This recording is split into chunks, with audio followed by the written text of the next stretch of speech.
sa kanyang sinumpaang statements of assets, liabilities, and net worth.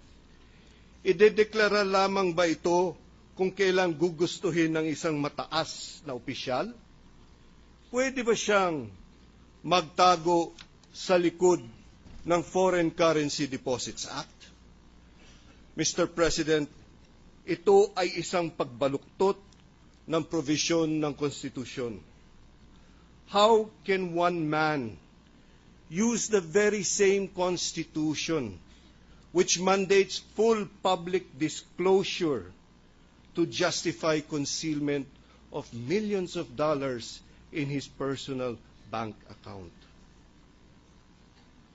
This is constitutional perversion in its ultimate form.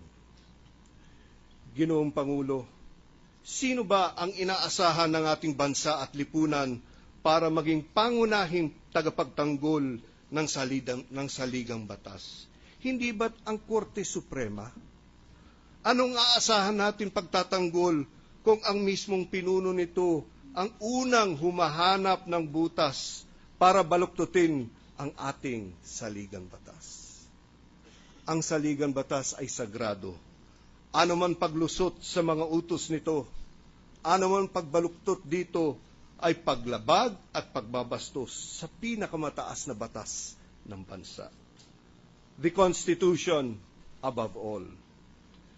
Ginoong Pangulo, batay sa ebidensya, sa mga mismong mga sinabi at pag-amin ng nasasakdal, at bilang pagkilala sa kasagraduhan ng saligang batas ng Pilipinas, ito ang hatol ko.